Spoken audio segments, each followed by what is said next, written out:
but he was by himself, getting himself that may killed. have been a costly blunder for Noxus in that case. That was just silly. I have to admit that was not well coordinated for the Noxian team. I think they've just become overconfident from the victory last time. Perhaps. So they're rattled at the absolute maximum. Oh, that was a nice Dark Binding. Let's see if they can pick this up. She's been healed. All right, Udyr has already been healed by Soraka. It looks like he will just escape that tower, as he has 246 armor with all the items and buffs combined. That is a very, very tanky man-bear Phoenix Tiger. That is hard to say, by the way. You did it quite well. Thank you. And Turtle. Well. And Turtle. I apologize for missing the Turtle out there. But the man bear right now going to take down this golem, turning into a man phoenix, and doing what he can to give himself this blessing of the ancient golem for bonus experience and all of that. Now, one tower has finally slain. The first tower of the game, or turret I should say, has been slain. Eclipse playing Kennen, doing a very good job there, has taken down that turret. So that is now 2 dragons, 1 turret, and a whopping 8 champion kill advantage for Ionia. This is going so well for them. And now, a couple things to state, though, is Ashe is a very strong character, but is somewhat unsafe. Her movement speed is low, her range is high, but she has no strong way of escaping from battles, and she doesn't have a very consistent, strong support champion that can actually properly babysit her. Now, Soraka can heal Ashe consistently, and that is very powerful, but is not the kind of champion who can just instantly nullify 1,000 damage and push back all opponents. So Ashe can be killed no matter how powerful she is, can always be killed by the Noxian team if the positioning is ever incorrect. Meanwhile, Misfortune is a little bit safer, has more movement speed, has a little bit more range in some of her abilities, and that is very powerful. We've seen that the jungle game has been dominated pretty heavily by Ionia in this match, and perhaps one of the causes of this is the absence of Warwick. Warwick being one of Noxus's high priority champions to have on their side, but unfortunately, if he's been keeping up with the general justice, Warwick just recently experienced quite an ordeal where he was actually kidnapped by a person who remains still at large at this time, and he was subjected to torture and some amount of mind-altering, I guess poisons or chemicals. It's unclear as to what it is. His good friend Singed was able to sort of free him from that, but he was definitely not in shape to participate in this match, and that may be hurting them pretty badly right now.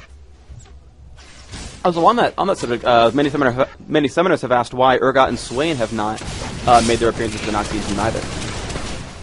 Swain actually was recently promoted into the High Command, and this is a rather momentous event for him, and he actually needed to be away from the fields of justice for a little while he secured some of the formalities and ceremonies.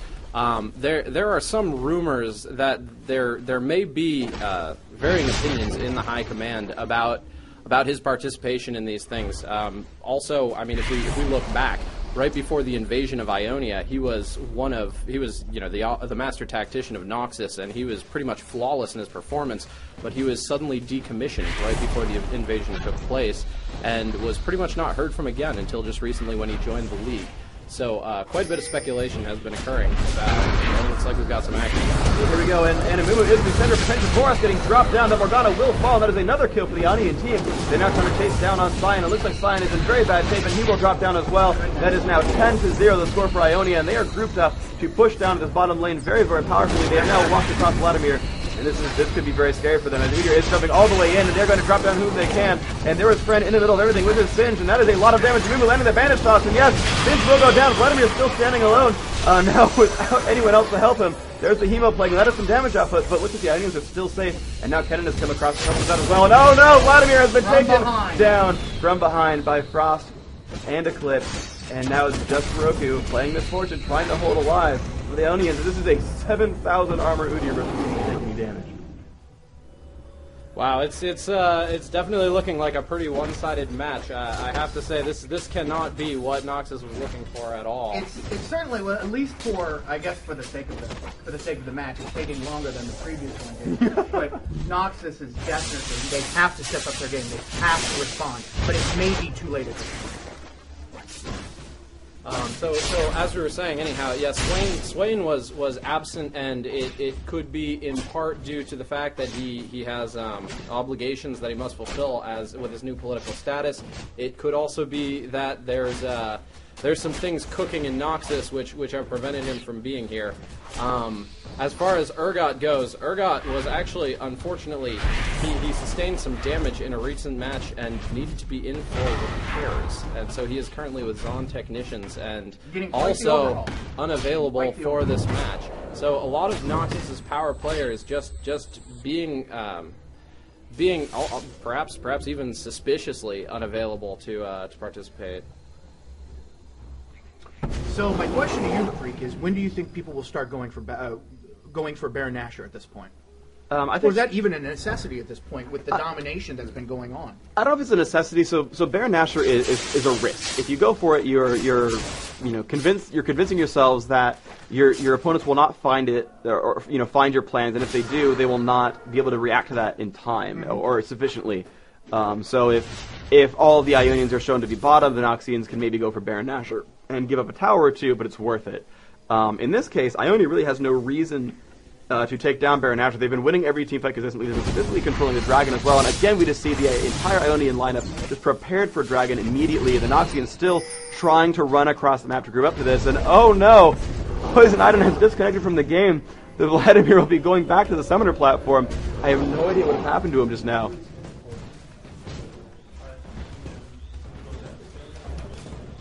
And so hopefully the Ionians will not capitalize on this too hard.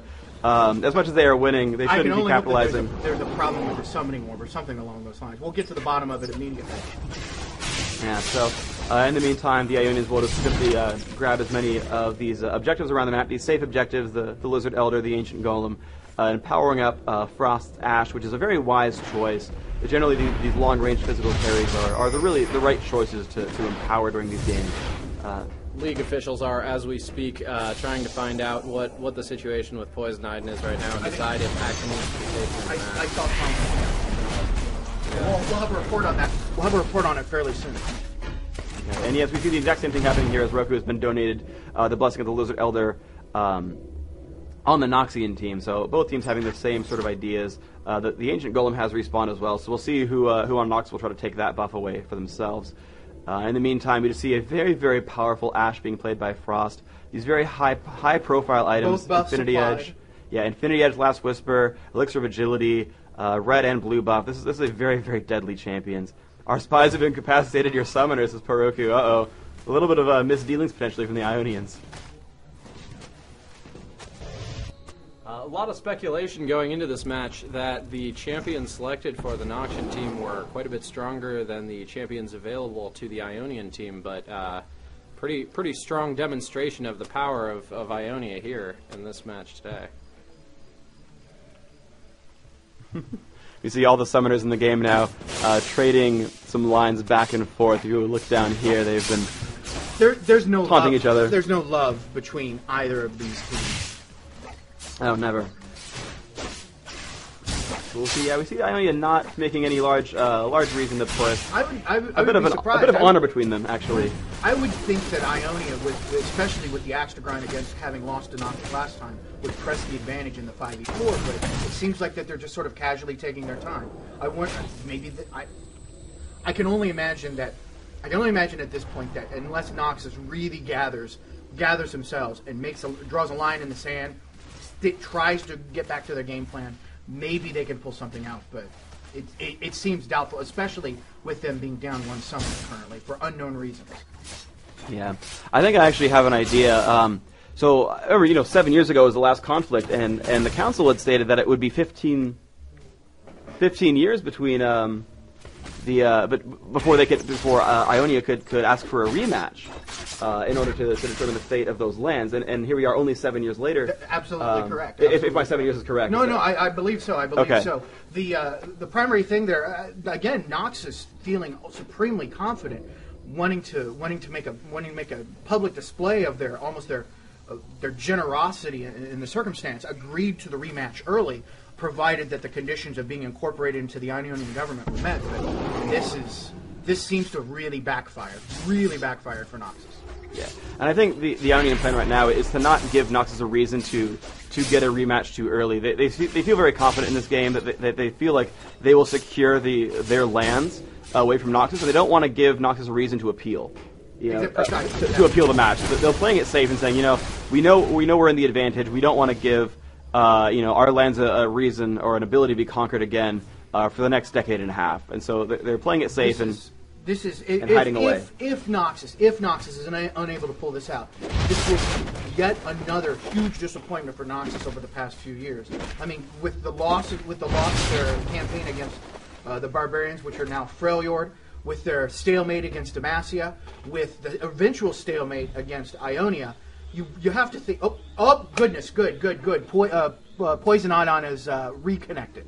Okay, good. So the Noxian summoners are all back in the game. And they have found that Ionia has warded Baron Nashor, and they have simply cleared the ward out and placed a couple of defensive wards around the map as well to try to keep track of this. There's the hawk shot from Ash, spotting that no, Noxus is not actually going for the kill on Baron just yet. They're simply trying to wrest map control away, which is a very smart choice. But Udyr leading the pack. Yes, has come across. Oh, there's the ghost, and there's the Ash there on the Dark Binding. They will land on Scion in the back, but he will be running away. Can Udyr catch up? No, it looks like they're going to be okay with these shields. Will they be able to drop down? No, the rest of the team's still looping around the sides, but Ash coming through the jungle. If you look at the fear, it's literally a 4v1. But now they've stopped and turn around. Oh, this is very dangerous. There is Ken in the middle of everything, and they're still waiting for Amumu and Soraka to gain in. And yes, they have dropped down Morgana, and this is very, very dangerous. The Ionians are in very good shape right now. This Vladimir is alone, and Edwy has dropped down. That is 3 dead Noxians. Ionia is still 5 strong. They're trying to jump down onto Singe. Can they do this? He's leaving a poison trail behind him. That will hurt the rest of these Ionian champions, but no, they are still diving down into the space. Will Singe drop down? They have exhausted Ash, and yes, there it is, a legendary Guardsman Bob, a legendary Udyr. This is... Guardsman Bob literally chased four Noxians down the lane. Single-handedly chased them down the lane. Unbelievable. Oh man, so you see the loss of Dr. Moondale leads to the rise of Udyr and how powerful that has been. I find it interesting. Wow. I find it interesting too that Udyr has been dominating so hard. There are many sub-factions of Ionia, one of them being sort of primal champions who feel that going through the primal essence rather than just the equilibrium of balance is more important. So this may actually give the hawkish factions of Ionia more credence. Good to know. Absolutely. It seems that Udyr is really carrying the weight of the rest of the 4 champions. And really, you can almost say that Ionia is bringing 8 champions, and as they have the man, bear, turtle, phoenix, tiger. It's true, man, bear, turtle, phoenix. And tiger. Tiger, man, bear, turtle, phoenix, tiger. We'll get it right. And 4 of the champions, and there we go. Oh, finally, the very first kill, Neo Illusions has been dropped down. But Frost still coming in here, going to try to chase on Morgana, and so much damage output. Morgana being dropped down by Ash, and oh, the silence onto Vladimir. A very good play by Soraka, silencing Vladimir so he could not escape, and they are now on to the Noxian Nexus. And I want to say that one 8 times fast. Noxian Nexus. That's actually... You got there goes that inner tower, and now the Nexus is, well, the one more inner tower, but the Nexus is essentially open. Yes, and this is very dangerous. Now, they're certainly very far into the opponent territory. Frost is out of mana. Of course, Eclipse playing Kennen just uses the energy system, so that's going to regenerate fairly quickly, but they're short-handed and they are low on mana. Spirit of Ionia. Rid these Noxian heathens of our lands. Oh, yes, the Summoners, of course, trying very hard to fight for their lands. And yes, the Noxian Nexus is now available. Frost in the middle of everything. Will he drop down a critical strike from Misfortune? Looks he's going to be safe. No, there is his friend. Can he catch on? No, he will not. And Ash will get away at 80 health. Trying to now jump back down onto the Nexus. There's Vladimir in the middle of everything. Can he do enough damage? They're trying to kill whoever they can, but of course Udyr in the middle does not taking damage. Poison Item jumping down on the Kennen, even harder. Roku dropping down. That is a kill. Roku picking up the Soraka. So now that is 2 deaths total, I believe, for the Ionian team. 20-2. They're still on this Nexus. It looks like they might be able to force Guardsman Bob out of this fight. They're dropping down onto Sign as hard as he can. Oh, there's the Sanguine Pool barely getting himself back. Guardsman Bob literally pushing back 4 of the Noxians. So very deadly, and they're doing what they can. We hear the crowd in the background getting louder and louder. Cheering for their team. Pro-Ionian crowd here. Oh, there is the Bruce setting everyone that you can. And let's see what they can do here. They're now jumping.